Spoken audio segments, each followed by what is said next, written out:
이 발표는 김교신 선생께서 성서조선에 게재한 산상수훈 연구의 내용을 분석하고 다른 연구자와 비교하여 산상수훈의 의미를 재해석하는 것을 목적으로 합니다. 먼저 산상수훈의 연구 배경 및 목적, 둘째, 산상수훈 서론, 셋째, 산상수훈 목차 및 개인 번역 등에 대해 살펴보겠습니다. 주로 첫 번째와 두 번째 부분에 집중할 예정입니다.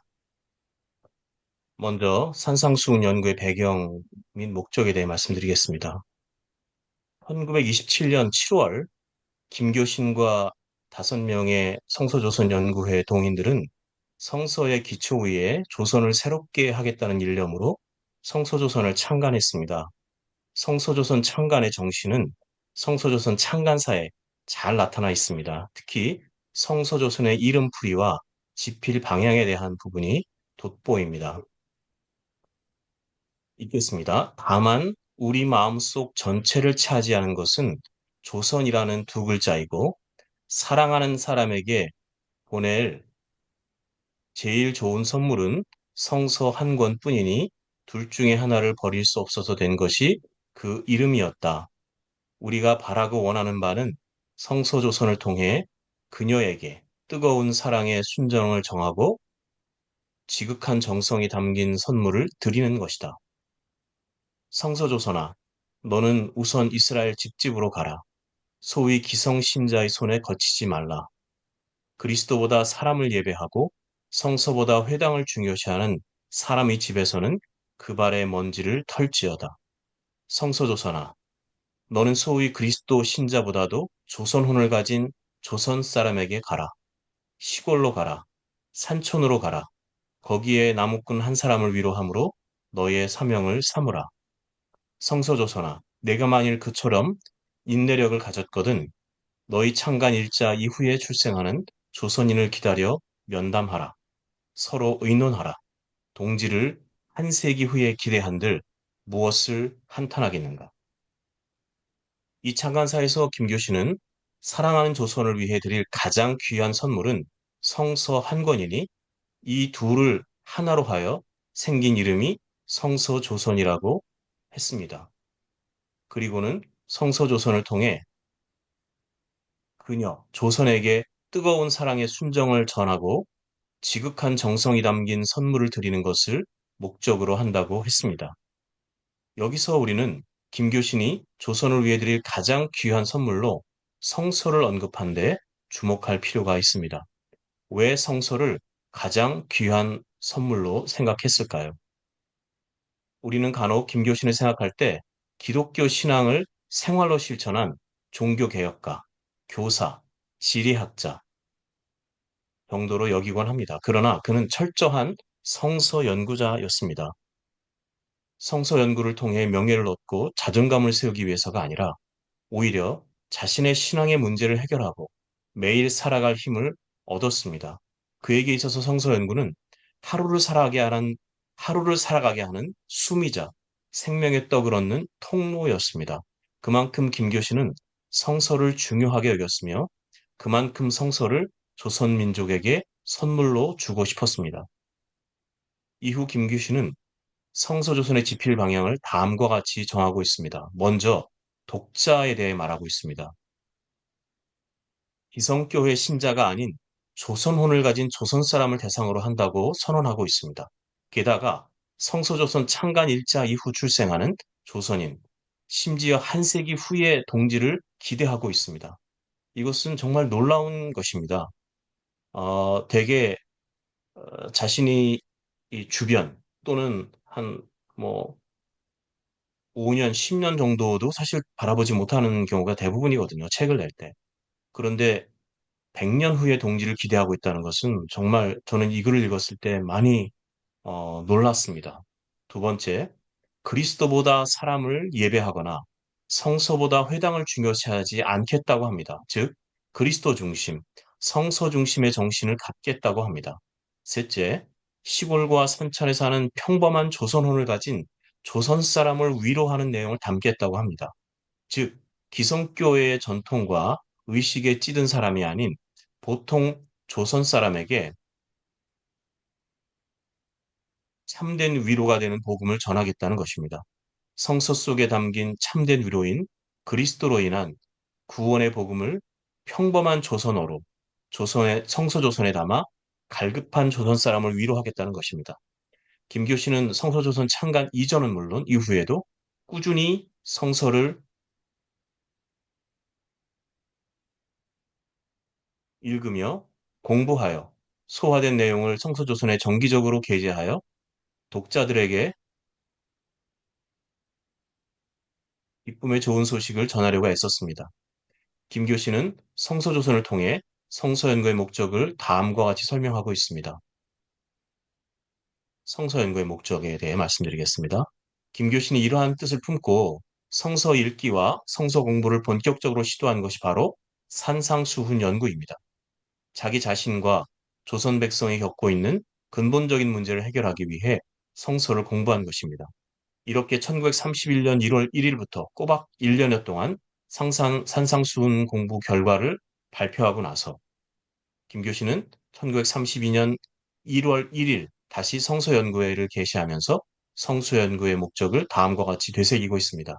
여기서는 말씀의 기근을 해소하는 것을 넘어서서 사람다운 생활을 하기 위해서 그리고 생활하는 힘을 얻기 위해서 생활신앙의 근거로서 성서 공부를 말하고 있습니다. 즉 날마다 살기 위해 살 힘을 얻기 위해 김교신은 성서연구의 목적을 다음과 같이 설명하고 있습니다. 우리의 이 모임은 성서를 연구하는 모임이다. 세상의 소위 예배 집회도 아니요, 소위 전도 집회도 아니요, 물론 부흥회도 아니다. 인체의 열이 30도를 지나면 위험한 것처럼 신앙의 열도 그 도를 지나치면 대개는 위험한 일이 많다. 그러므로 우리는 인공적으로 부흥의 열을 가하지 않을 뿐 아니라 될 수 있는 대로 냉수를 치면서 냉정한 중에서 성서를 배우려는 것이다. 때로는 배운 바 어학적 지식에 부족한 대로 전량을 털어붙이고 전치사 하나를 논구하기도 하며 때로는 아는 바 과학적 지식을 무식한 대로 총동원하여 창세기 1장을 비판하기도 하면서 풍금도 없고 찬양대도 없는 데서 약 2시간의 강의를 연속한다. 무미 건조하기가 모래밭보다 더하다. 그러면 우리는 연구에 연구를 쌓아서 큰 식자가 되거나 혹은 유현 심원한 오도의 깨달음의 경지에 도달하여 홀로 그 도심을 희롱하고 즐기려 함인가? 결코 아니다. 물론 성서를 단순하게 역사나 문학으로 배워도 유익한 일은 아니나 그것은 차라리 타의 유익한 방편이 있을 것이다. 우리가 성서를 공부하는 것은 사람이 사람다운 생활을 하기 위하여 또 그 생활하는 능력을 얻기 위하여서다. 이 부분을 다시 한번 읽어보고 싶습니다. 우리가 성서를 공부하는 것은 사람이 사람다운 생활을 하기 위하여 또 그 생활하는 능력을 얻기 위하여서다. 이 목적 이외의 것으로서 성서를 공부한다면 2시간 연속 강의는 고사하고 1년, 2년 혹은 10년, 수십 년을 계속 연구한데도 결국 많은 소득이 없을 것이요. 이 목적을 확적히 세우고 날마다 살기 위하여 살림을 얻기 위하여 성서를 공부한다면 비록 우리의 어학이 분약한 것이요. 우리의 지식이 불완전한 것일지라도 성서에서 얻을 것은 무한부진할 것이요. 자타를 유익하게 함이 많을 것이다. 우리가 몸이 건조한 듯한 성서 연구를 또다시 시작하는 것은 이 승리 생활에 진취하는 걸음걸이다. 김교신은 이처럼 고난의 시대를 이겨낼 힘으로 신앙을 들었으며 그 신앙을 새롭게 할 힘을 얻을 수 있는 수단이자 목적으로 성서를 연구했습니다. 그 성서 연구를 산상수훈으로부터 시작하였습니다. 이 산상수훈 연구는 1931년에 시작한 것이 아니라 상당한 시간을 들여서 준비한 것으로 보입니다.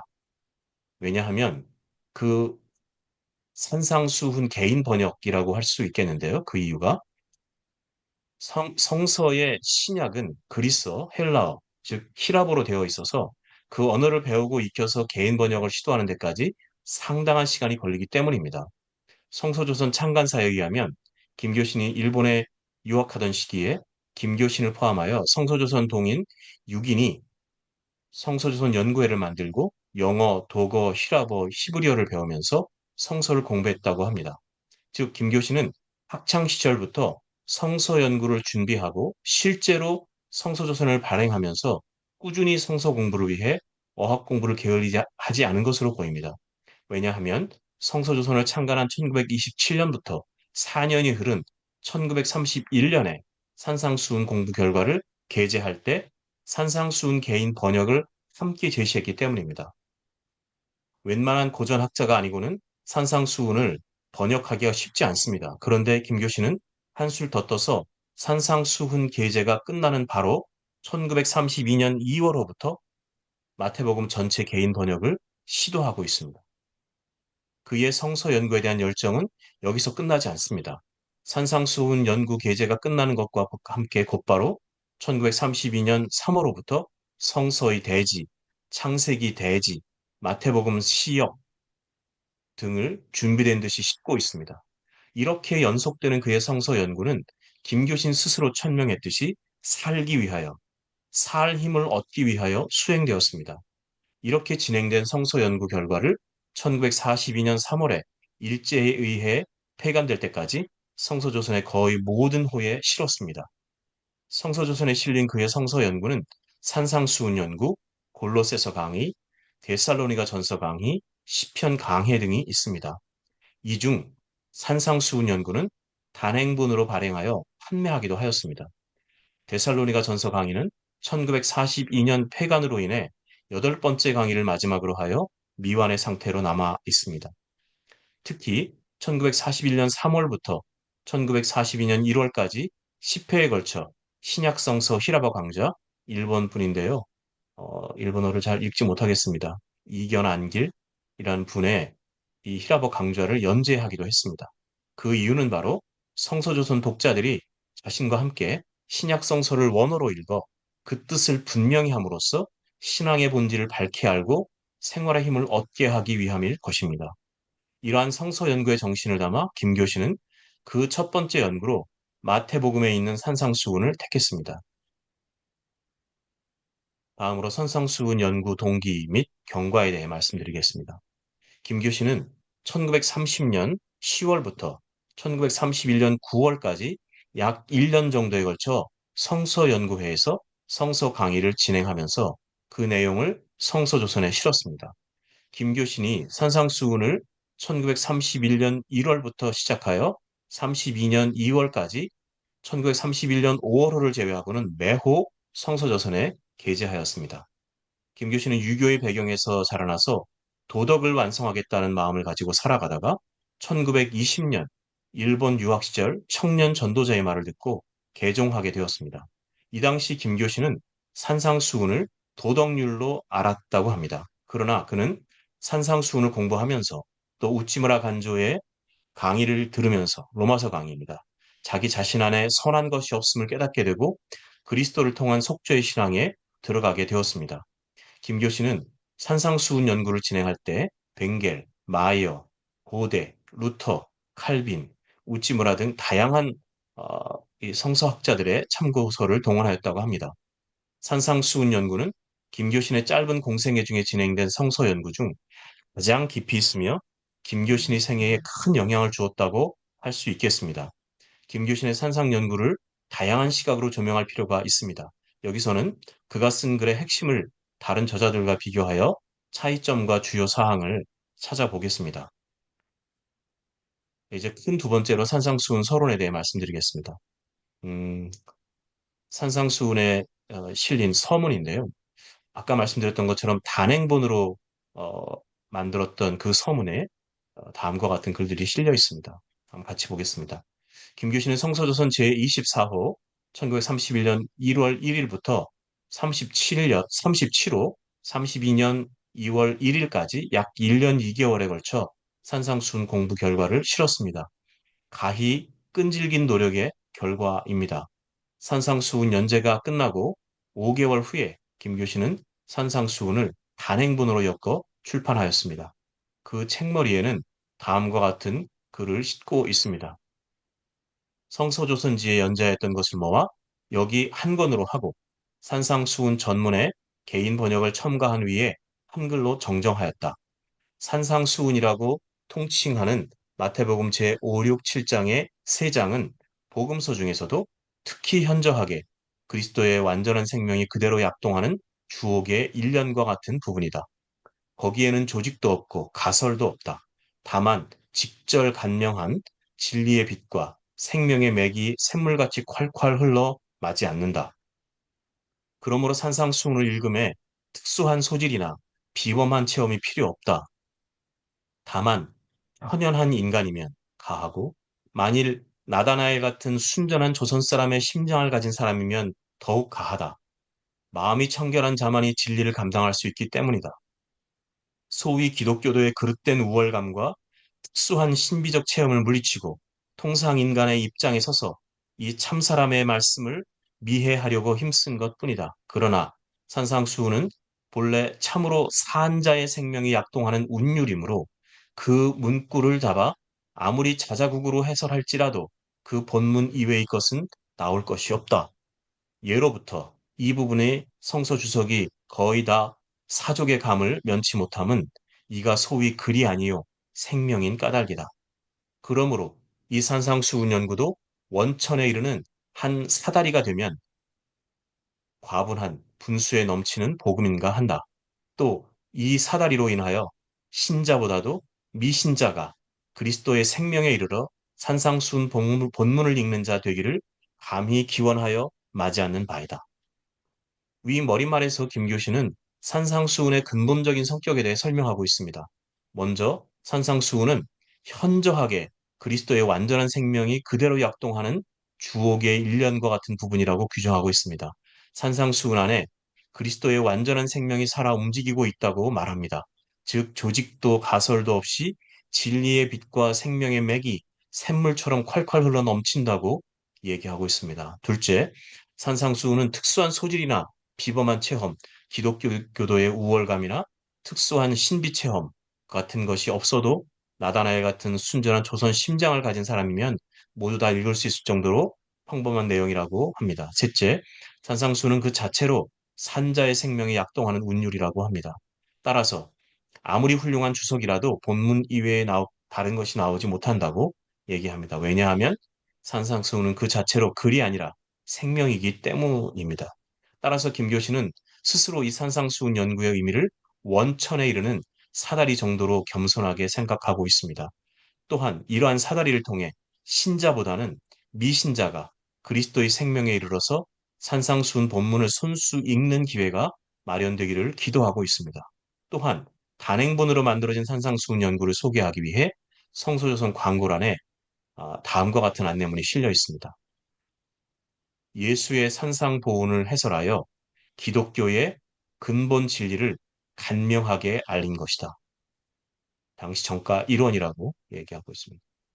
여기서 본 것처럼 기독교의 근본 진리를 간명하게 알렸다. 산상수훈은 기독교의 근본 진리, 복음을 말하는 것이다. 이렇게 해석할 수 있겠습니다. 두 번째, 김교신의 산상수훈 연구 서문의 차별성에 대해 보겠습니다. 김교신은 산상수훈 연구를 진행하면서 서문에서 산상수훈의 가치를 다른 연구자들과 차별적으로 다루고 있습니다. 먼저 김교신은 다른 연구자들과는 달리 산상수훈을 단순한 교훈이나 도덕으로만 여기지 않고 독특하게 예수의 자서전이라고 하였습니다. 둘째, 김교신은 산상수훈이 단지 제자들에게 말씀한 것이 아니라 복음이 필요한 백성들을 위한 것이라고 주장합니다. 그러면 예수의 자서전이라는 주장에 대해 말씀드려 보겠습니다. 김교신은 예수의 교훈이자 자서전으로서 마태복음에 실린 산상수훈의 의미에 대해 설명하고 있습니다. 즉, 마태복음에 실린 산상수훈이 누가복음에 있는 30절 정도의 산상수훈보다 107절 정도의 양도 많고 가장 길며 내용으로 보아도 예수의 교훈 중에 가장 완비된 것이라고 말합니다. 산상수훈의 의미에 대해 어떤 학자는 사도 임명시 사용한 교훈이라고 보기도 하고 다른 학자들은 예수께서 다니시며 주로 반복적으로 말씀하시던 교훈이라고 설명하기도 합니다. 어찌하였든 산상수훈은 예수의 교훈의 골자이자 중추가 되는 것이 분명하다고 말하고 있습니다. 이어서 김교신은 산상수훈이 실행성이 부족한 학상공론과 같이 공연히 고도의 도덕률만을 제창한 것이라는 비난과 오해에 대해 요한복음 1장에서 4장의 기록을 토대로 산상수훈이 단순한 교훈이 아님을 다음과 같이 설명하고 있습니다. 이 말씀은 어, 교재를 봐주시고요. 위 글의 내용을 요약하면 다음과 같습니다. 요한복음 1장에서 4장까지의 대략적인 내용, 즉 세례 요한과의 만남 및 시몬과 안드레, 빌립과 나다나엘과의 만남 후 6월절 예루살렘 전도, 성전 청결 후 설교와 이적으로 인해 민중이 그 이름을 믿게 되었습니다. 이후 요한복음 3장 16절을 통해서 자신이 하나님의 독생자이며 자신을 믿는 자에게 영생을 주는 존재로 자신을 소개하셨습니다. 이후 사마리아 여인을 만나 영생의 셈에 대해 영의 예배에 대해 말씀하시고 자신의 고향에서 배척당하신 후 가버나움으로 가셔서 왕의 신하의 병을 치유하셨습니다.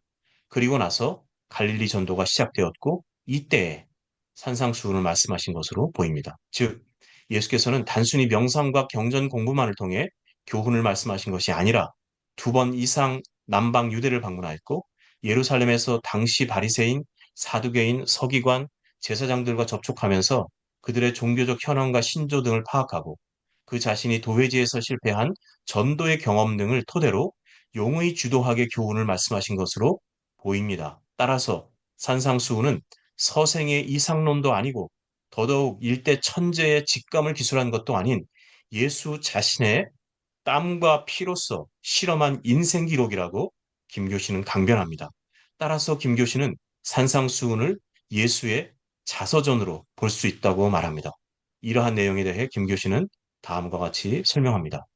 이런 후에 갈릴리 전도가 시작되어 산상수훈도 있게 되었으니 즉 그가 적어도 2차 이상 남방 유대에 진출하였고 예루살렘에서 바리새교인, 사두개 교인과 서기관 제사장들과 접촉하여 그 종교적으로 행하는 의례나 의식, 신조를 시찰하시고 자기 자신의 도회지 전도 실패의 경험을 토대로 하여 실로 용의 주도한 교훈을 말한 것이다. 산상수훈은 결코 서생의 이상론이 아닐 뿐더러 일대 천재의 직감을 기술한 것만도 아니고 과연 땀과 피로써 실험한 인생 기록인 것에 유의할 것이다. 이 교훈은 너무 고험한 것이므로 일반 청중에게 바란 것이 아니고 극히 수양 있는 직제자들에게 하나여 가르친 도덕률이라 하여 마태복음 5장 1절에서 예수께서 무리를 보시고 한 것을 무리를 피하여라고 해석한 흑설도 있으리마는 그 교훈의 지고 과감에 견딜 수 없는 바이다. 이 교훈은 천국 시민의 자격과 의무와 경계를 교시하는 동시에 예수 자신의 자서전으로 보면 제일 도움이 되는 해석을 주는 것이 있다. 신자로서의 자기 현현이 요한복음 제17장에 완전히 표현되었음에 비하여 이 설교 중에는 인자로서의 예수가 유감없이 자기 인격을 드러내었음은 독자로 하여금 인간 예수에게 더욱 친근한 감을 느끼게 하는 바이다. 위와 같은 논리에 근거하여 김교신은 산상수훈을 예수의 제사전으로 볼 수 있다고 하였습니다. 이러한 것은 산상수훈이 자칫 고엄한 도덕률로만 인식되지 않고 육신을 입으신 예수 자신이 실제로 살아내신 경험을 바탕으로 예수의 십계명을 넘어서는 복음을 말씀하셨다고 할 수 있겠습니다. 두 번째로 산상수훈이 누구에게 말씀하셨는지 위에서 잠깐 언급은 되었습니다만 말씀드리겠습니다. 두 번째 차이점으로는 김교신은 산상수훈의 대상자가 단지 제자들만이 아니라 말씀을 듣고자 운집한 일반 백성도 포함한다고 주장하고 있습니다. 김교신은 마태복음 5장 1, 2절을 해석하면서 산상수훈의 대상자에 관해 다음과 같은 차이점을 드러냅니다. 즉, 그의 스승인 우찌무라 간조와 그의 제자인 노평구 등이 산상수훈을 제자들, 주요 청문자, 듣는 사람들에게 한 것이라고 했지만 위에서 살펴본 것처럼 김교신은 산상수훈이 천국 시민의 자격과 의무와 경계를 보여주는 동시에 예수 자신의 자서전이며 인간 예수에게 더욱 친근함을 느끼게 해준다고 기술하고 있습니다. 여기서 대상자에 대한 조금 독특한 견해가 있어서 소개합니다. 캐나다 기독교 세계관 대학원의 전성민 교수가 쓴 탈복이라는 책이 있는데요. 거기서 다음과 같은 구절이 있습니다. 우리는 누구인가라는 소제목으로 시작하는 글입니다. 산상수훈의 1차 청중은 제자들입니다. 우리가 기독교 세계관에 대해 고민하는 것도 결국 예수님을 따르는 제자들이기 때문입니다. 예수님을 따르는 제자의 삶을 사는 것이 우리가 하는 모든 일의 가장 중요한 동기입니다. 이어서 전성민은 우리가 세상 속에 살고 있고 우리가 겪는 문제는 그 마음이 가난하고 애통하고 의에 줄이고 목마른 긍휼히 여기는 사람이 사는 곳에서 살아가는 것이라고 말하고 있습니다. 그리고 십자가와 부활이 만들어낸 하나님 나라의 현실을 진짜 현실이라고 붙잡지 못하는 문제를 해결하는 길이 바로 팔복이 말하는 복을 진정한 복으로 여기는 시각을 지니는 것이라고 강변하고 있습니다. 그리고 그에 대한 시각을 가질 수 있는 대안으로 팔복의 관점으로 대표되는 하나님 나라의 관점을 형성하는 공동체를 제안하고 있습니다. 마음이 가난한 사람이 진짜 복이 있고 애통하는 사람이 진짜 행복한 사람이며 긍휼히 여기는 사람이 진정으로 복된 사람이라는 시각을 어떻게 지닐 수 있을까요? 그 시각은 팔복으로 대표되는 하나님 나라의 관점을 형성하는 공동체 속에서 형성됩니다. 팔복의 관점을 지닌 또 다른 사람을 만날 때, 그리고 그 사람들이 진정 복되게 살아가는 모습을 확인하고 그들을 삶의 본으로 삼을 때, 나와 우리도 팔복의 관점과 삶을 머리뿐 아니라 마음과 몸에 익힐 수 있습니다. 예, 이렇게 전성민 교수는 어, 산상수훈의 그 대상자들이 개인뿐 아니라 그런 삶을 함께 살아가는 사람들의 공동체라고 또 이야기하고 있습니다. 이제 마태복음 본문을 보면서 그러한 내용들을 확인해 봅니다. 마태복음 5장 1절, 2절에 예수께서 무리들을 보시고 산에 올라가 앉으시니 제자들이 나아오거늘 입을 열어 가르쳐 가라사대 이렇게 나옵니다. 여기서 먼저 윗부분 예수께서 무리들을 보시고 산에 올라가 앉으시니 제자들이 나아오거늘에 대해 말씀드려 보겠습니다. 김교씨는 예수께서 산상수훈을 말씀하실 때 마태복음 4장 마지막 절에 허다한 무리가 예수를 쫓아 운집하였다는 점을 상기하면서 예수께서 무리를 보시고 산에 올라가의 구절 중 무리를 보시고를 무리를 피하여라고 해석해서 산상수훈의 도덕열이 과도하게 준엄한 것을 설명한 학자가 있지만 굳이 그렇게 해석할 필요가 없이 문장의 흐름대로 읽을 것을 주문하고 있습니다. 한번 읽어보겠습니다. 무리를 보시고란 일구를 기묘하게 해석하여 무리를 피하여 산에 올라가 선별한 제자들께만 이 교훈을 주신 것이라 함으로써 산상수훈의 도덕률이 과도히 준엄한 것을 설명하려 하는 자가 적지 않으나 이것은 첫째로 갈릴리와 데가볼리와 예루살렘과 유대와 요단강 건너편에서 불원천리하고 쫓아온 군중들이 예수가 인근한 작은 언덕에 피하였다고 조차가 듣지 않았으리라 함은 무리한 해석이 된다. 둘째로 산상수훈을 새로운 율법으로 해석하여 불신자에게는 과도히 준엄한 것이 되나 제자들에게는 감당할 만한 것인 것처럼 설명하려 함은 단지 기독교 신도의 편견에 불과한 것이다. 산상수훈이 불신자에게 감당할 수 없는 고험한 것일진데 또한 신도들에게도 동일한 양으로 견딜 수 없는 무거운 율법이 되고야 말 것이다. 기독교가 이교도에 대해 교회 신자가 비교회자에 대해 선교사 무리가 피선교 민족에 대하여 본질적으로 도덕상 차이가 있는 것인 것처럼 우월감을 가지는 것은 마치 전년의 의학 박사 구보 모 씨가 조선인의 두개골을 축도하여 가지고 미개 인종이라고 증명하려 하다가 불행히 그 학설이 확립되기 전에 자기 자신이 정신병실에 수용당하여 요절하였던 것처럼 다 허망한 생각이다. 산상수훈이 단지 율법에 그친다면 신자 불신자에 구별할 것 없이 다 같이 그 준엄함에 견디지 못할 것이다. 많은 이것은 새로운 율법을 가한 것이 아니고 천국의 복음, 가신 혹은 사랑의 선고였다. 그러므로 무리를 보시고를 구태여 무리를 피하여라고 곡해할 것이 없이 무리와 함께 광활한 장소, 조용한 작은 언덕에 올라가라고 읽음이 보다 온당할 것이다. 이러한 김교신의 말씀을 통해 볼 때 김교신은 우찌무라 간조나 노평구 등 다른 학자들과는 달리 산상수훈을 만인을 위한 일종의 복음으로 보려 하고 있습니다. 즉 특정 종교적, 인종적 우월감을 주는 해석을 피하고 예수께서 스스로 이루어내신 교훈을 만인을 위한 복음으로 선포하신 것으로 받아들이고 있습니다.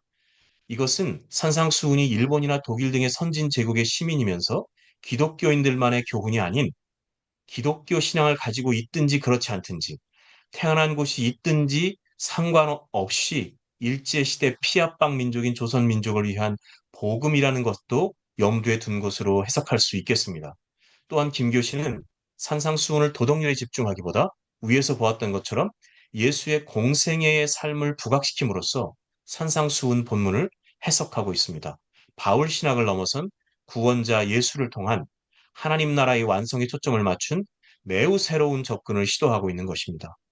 예를 들어 마태복음 5장 38, 42절을 무저항으로 해석할 때 김교신은 예수의 무저항의 일관된 삶을 부각시킵니다. 따라서 단순한 도덕률이나 속죄만을 말하지 않고 좀 더 묵직하게 하나님의 아들이신 예수께서 완성하신 사랑으로 원수를 갚는 방식으로 예수만이 하실 수 있는 근본적인 해결 방안을 복음으로 제시하고 있습니다.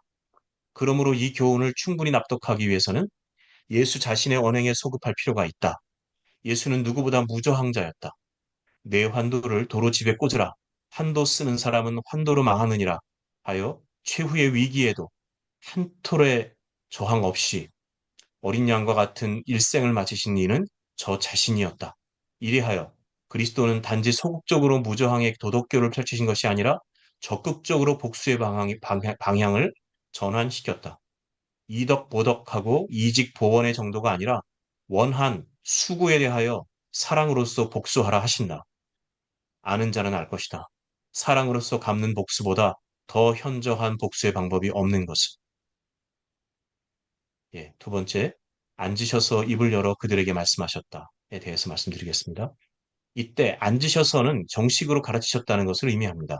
또한 입을 열어는 권위 있게 정성을 다해 말할 때 쓰는 표현입니다.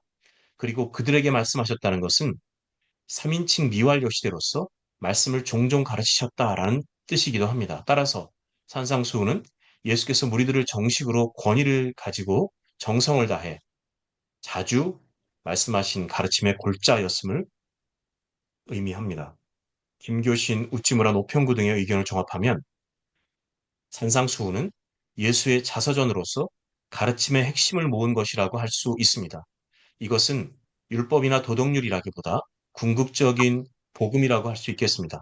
불신자는 이 복음을 듣고 하늘의 음성을 듣게 될 것이고, 신자는 회개와 함께 그 삶의 지표로 삼아 크리스천됨을 확인하게 될 것입니다. 이 고엄한 도덕률 앞에서 절망을 확인하며 우리 인간의 현주소를 확인하게 될 때 참 생명이신 예수 그리스도를 인격적으로 만나게 될 것입니다. 아니, 하나님께서 직접 가난한 마음의 중심에 찾아오셔서 위로하시고 평화를 허락하실 것입니다. 작금의 기독교가 현세 구복적이고 감정 흥분 상태로 흘러 위기에 처해 있다고 할 수 있겠습니다. 따라서 김효신 선생의 말씀처럼 머리에 냉수를 쳐가며 성서를 공부하고 성령의 도우심으로 성서의 진리를 깨우쳐 예수께서 보여주신 것처럼 삶으로 승화시켜 내야 할 것입니다. 산상수훈 연구의 서론 부분으로 들어가겠습니다. 김교신은 산상수훈 연구를 시작하면서 산상수훈에 대해 간략하게 소개하고 있습니다. 먼저 성서 읽기, 두 번째 교훈의 중요성, 세 번째 천국 복음으로서의 산상수훈, 마지막으로 혁명적 교훈으로서의 배후, 기도에 대해 말하고 있습니다. 이에 대해서 간략하게 살펴보겠습니다. 첫째, 성서 읽기의 중요성에 대해 김교신은 다음과 같이 설명합니다. 기독교를 알려면 성서 본문을 읽는 것이 기독교에 관한 아무런 유명한 문헌을 섭렵하기보다 제일 첩경이다. 특히 신약 성서에는 간결한 중에 기독교의 전폭의 진리가 구현되었으므로 방대한 경서를 자랑하는 타 종교에 비하여 신자 혹은 연구자의 편익이 불소한 것이다. 그러나 좀 더 간이하게 알기를 원하면 신약 성서의 전편이라고 칭할 만한 전기부, 사복음서와 사도행전과 후편이라고 칭할 만한 서간부, 로마서 이하의 서간부 중에 두 길의 하나를 택하여 섭등할지라도 나중에는 기독교의 절정에 달할 수 있는 것이다. 서간 중에서도 간단한 일서 혹은 1장 1구를 궁구함으로써 좋게 기독교의 대체를 알 수 있는 것처럼 전기 중에서도 마가복음과 같은 비교적 단간한 간단한 일서를 통달함으로써 가할 뿐더러 그 중에 1장 1구나 한 가지 비유나 1장의 교훈을 획득함으로써 천국복음의 대체를 알 수 있는 것이다. 김교신은 산상수훈을 공부하기 전에 산상수훈이 실려 있는 성서를 읽어서 기독교를 이해할 수 있다고 말하고 있습니다. 대략적으로 기독교는 설교를 통해 전도의 말을 통해 알게 된다고 생각하지만 김교신은 성서를 읽음으로써 기독교를 알게 된다고 말하고 있습니다. 특히 신약 성서를 읽으면 된다고. 좀 더 쉽게 알기를 원하면 신약 성서의 전반부인 복음서와 역사서인 사도행전을 읽으면 기독교의 큰 줄기를 이해할 수 있다고 합니다. 또한 하나의 편지만으로도 전기 중에서 또 하나의 복음서를 통독하는 것만으로도 그 중에서 하나의 장이나 하나의 구절이나 한 가지 비유나 또는 하나의 교훈을 아는 것만으로도 천국 복음의 큰 줄기를 알 수 있다고 생각하지만 김 교수는 성서의 주요 부분을 제대로 깊이 알기만 해도 천국 복음을 알 수 있다고 말하고 있습니다. 따라서 성서를 한 군데라도 깊이 공부하여 그 뜻을 아는 것이 중요하다고 할 수 있겠습니다. 두 번째, 김 교수는 교훈의 중요성에 대해 설명합니다. 그 증거로 예수께서 교훈을 중시하셨기 때문이라고 합니다. 즉, 예수의 전도 생활에 기적이 있었지만 그것은 부득이한 경우에 하나인 것이었고 주요 목적이 하늘나라의 도를 전하는 것이었음을 말하고 있습니다. 마가복음 1장 14절에 의하면 요한이 잡힌 후에 예수가 갈릴리에 이르러 하나님의 복음을 전파하였다라고 되어 있으며 마가복음 1장 38절에는 악귀를 축출하고 열병을 즉석에서 치유하였다는 등의 소문을 듣고 온 갈릴리 사방에서 찾아온 군중을 대하였을 때에 예수는 오히려 헛된 군중을 피하여 우리가 다른 가까운 마을로 가자. 거기서도 도를 전파하리니 내가 오기는 이를 위함이로다. 라고 하여 자신이 오신 사명을 분명하게 밝히셨다고 합니다.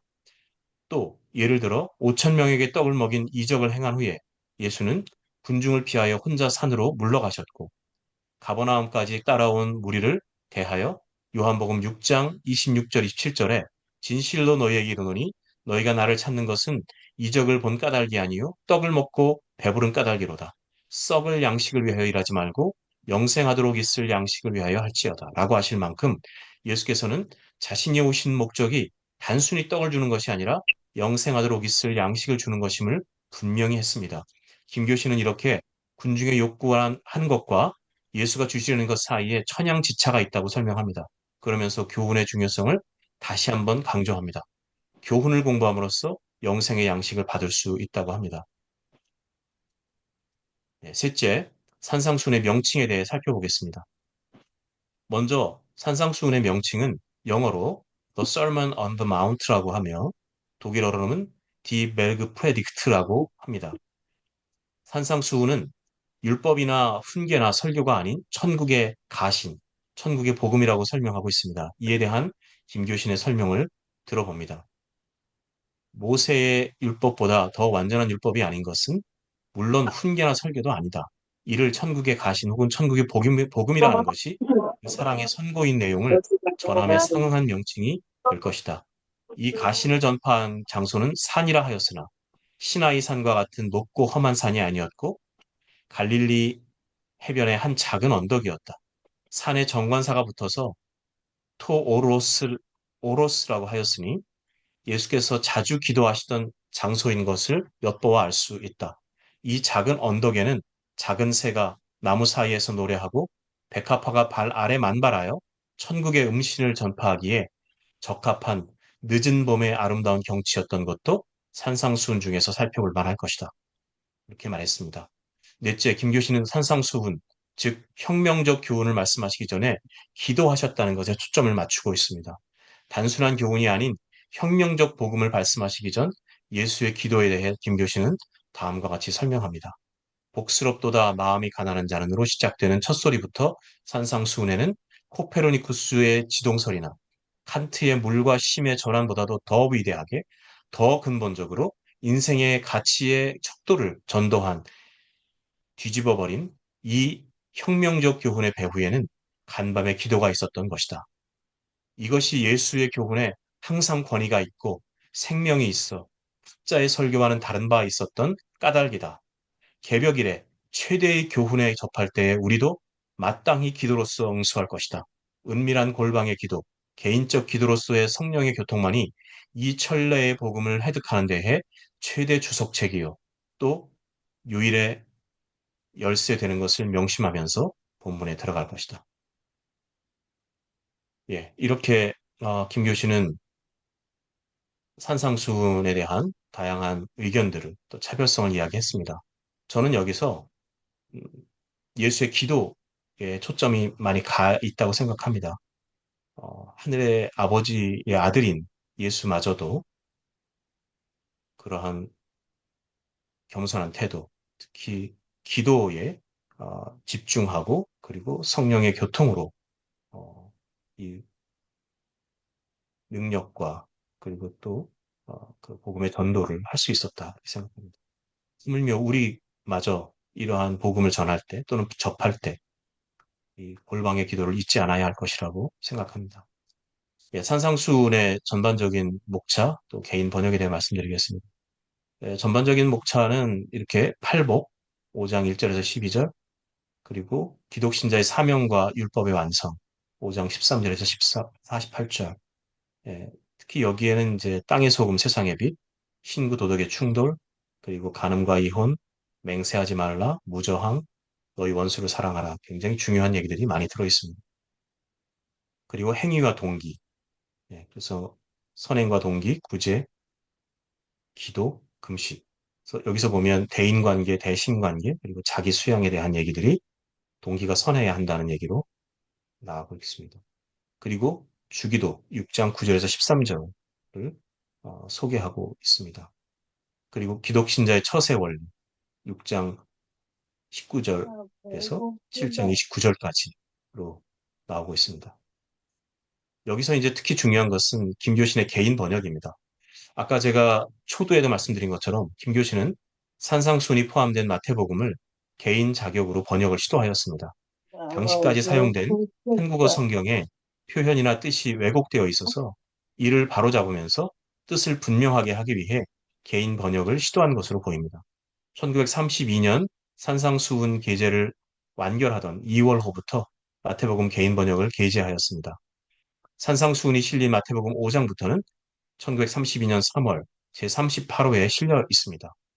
처음 번역을 하여 게재하던 것과 김교신 전집에 수록된 것의 표현이 다소 차이가 있으나 대체적으로 비슷한 하다고 볼 수 있겠습니다. 예를 들어 5장 초반 팔복 부분을 비교해보면 다음과 같습니다. 이렇게 보시는 것처럼 김교신 전집에 즉 노평구 선생님을 주도하신 김교신 전집에 수록된 번역본과 성서조선에 실려 있는 번역본이 약간의 차이가 있습니다. 사절을 보시면 복스럽도다 슬퍼하는 사람들 저희가 위로를 받으리로다 이렇게 되어 있는데요. 복스럽도다 애통하는 자는 저희가 위로함을 받을 것이요 이렇게 되어 있고요. 5절 복스럽도다 순한 사람들 저희가 땅을 차지하리로다 이렇게 되어 있는데 복스럽도다 온유한 자는 저희가 땅을 차지할 것이요. 이렇게 일정 부분 조금씩 다르게 번역이 되어 있습니다. 아무래도 성서조선에 실려 있는 것이 원본이라고 우리가 알 수 있겠습니다. 예, 음, 이것으로 산상수훈의 개론에 대해 말씀드렸습니다. 예, 감사합니다. 절망의 시대에 한 남자가 있었습니다. 모두가 무너져 내린다고 생각할 때 그는 조국을 위해 희망으로 가는 사다리를 놓아야겠다고 결심했죠. 오늘 김교신이라는 인물의 뜨거웠던 탐구 여정을 함께 따라가 보려 합니다. 자, 이 구절 한번 보세요. 1927년 정말 모든 희망이 사라진 것 같던 암흑기에 쓰인 글입니다. 나라 전체가 고통받던 바로 그때 누군가는 가장 낮은 곳, 저 시골에 나무꾼 한 사람을 위로하는 것에부터 모든 걸 다시 시작해야 한다고 믿었던 거죠. 네, 바로 이 사명의 주인이 오늘 우리가 이야기할 김교신이라는 인물입니다. 그는 고통받는 이 나라를 보면서 이 민족에게 줄 수 있는 최고의 선물이 뭘까? 깊이 고민했습니다. 그래서 자신의 심장을 가득 채우고 있던 두 단어, 성서와 조선을 합쳐서 잡지 이름을 성서조선이라고 지었습니다. 말 그대로 그의 모든 것이 담긴 이름이었던 셈이죠. 근데 여기서 진짜 흥미로운 지점이 뭔지 아세요? 이 선물이 과연 누구를 위한 것이었냐는 겁니다. 그 대상은요, 이미 교회를 다니던 사람들이 아니었어요. 바로 조선혼을 가진 보통 조선 사람, 그러니까 이 땅을 살아가는 모든 평범한 사람들이었던 거죠. 하지만 김교신이 그냥 믿습니다 하고 외치는 그런 뜨거운 종교인이었을까요? 전혀 아니었습니다. 오히려 그는 아주 철저하고 냉철한 연구를 강조했어요. 그는 감정에만 치우치는 건 위험하다고 봤습니다. 그렇다고 해서 학문만을 위한 학문은 또 모래밭보다 더 맛이 없다고 말하면서 현실과 동떨어진 연구도 단호하게 거부했죠. 그러니까 핵심은 바로 이겁니다. 그의 목표는 무슨 학문적인 명예가 아니었어요. 매일매일을 살아갈 이유, 다시 말해 살 힘을 찾는 것, 바로 그거였습니다. 그의 방법론은 정말 치열했습니다. 언어의 장벽을 넘어서기 위해 원어와 외국어 텍스트를 파고들고 수많은 학자들의 연구를 샅샅이 훑은 다음에 마침내 자기 스스로의 번역으로 진리의 본질에 다가서려고 했던 거죠. 이건 단순한 믿음이 아니라 정말 치열한 학문적 탐구였습니다. 1931년부터 1932년까지 이어진 이 강도 높은 연구는요, 마침내 그를 산상수훈에 대한 아주 혁명적인 결론 하나로 이끌게 됩니다. 우리 보통 산상수훈 하면 어떤 느낌 드세요? 아, 너무 좋긴 한데 저렇게 어떻게 살아? 약간 이런 느낌 아니었나요? 그런데 김교 씨는 여기서 완전히 다른 걸 본 겁니다. 그의 주장은 이거였어요. 산 위에서 하신 그 말씀만 뚝 떼어놓고 보면 안 된다. 그 말씀을 하시기 전에 예수님이 어떤 삶을 사셨는지 그 삶의 궤적을 먼저 따라가 봐야 한다는 거죠. 그리고 여기서 김교 씨는 정말 혁명적인 결론에 도달합니다. 산상수훈은 그냥 지킬 수 없는 이상적인 이론이 아니라 바로 예수님 본인이 자기 삶으로 증명해낸 자서전이라는 거예요. 인생의 최전선에서 피와 땀으로 직접 써내려간 기록이라는 거죠. 자, 그렇다면 이 특별한 자서전은 과연 누구를 위한 것이었을까요? 선택된 소수만을 위한 것이었을까요? 아니면 우리 모두를 위한 것이었을까요? 심지어 그의 스승을 포함한 많은 학자들은 산상수훈이 특별히 훈련된 소수만을 위한 것이라고 주장했습니다. 본문에 나오는 무리를 보시고라는 구절을 예수가 일반 무리를 피했다고 해석했거든요. 하지만 김교 씨는 이런 해석을 아주 단호하게 거부했습니다. 그건 신자들 사이에 위험한 우월감만 만들어낼 뿐이라고 비판했죠. 그에게 산상수훈은 종교인들을 위한 새로운 율법이 아니었습니다. 오히려 식민지 조선에 고통받는 민중을 포함해서 순수한 마음을 가진 사람이라면 누구든지 붙잡을 수 있는 보편적인 희망의 메시지, 일종의 사랑의 선언이었던 겁니다. 자, 그럼 이제 마지막 질문입니다. 김교신이 평생의 작업을 통해서 우리에게 남긴 궁극적인 메시지는 대체 무엇일까요? 그는 스스로를 최종 권위자라고 생각하지 않았습니다. 자신의 그 치열했던 연구마저도 그저 과정일 뿐이라고 말했죠. 그는 자신의 연구가 단지 하나의 사다리가 되기를 바랐습니다. 누구든지 특히 신자가 아닌 사람이라도 좋으니 이 사다리를 밟고 올라가서 직접 그 근원을 맛보고 생명수를 마실 수 있도록 돕는 도구. 바로 그 역할이면 족하다고 생각한 거죠. 김교신의 삶은 위기의 시대에 자신의 민족을 위해 희망으로 가는 사다리를 놓는 일, 그 자체였습니다. 이 이야기가 오늘 불확실한 시대를 살아가는 우리에게 던지는 질문은 이것 아닐까요? 지금 당신은 당신의 자리에서 어떤 사다리를 놓고 있습니까?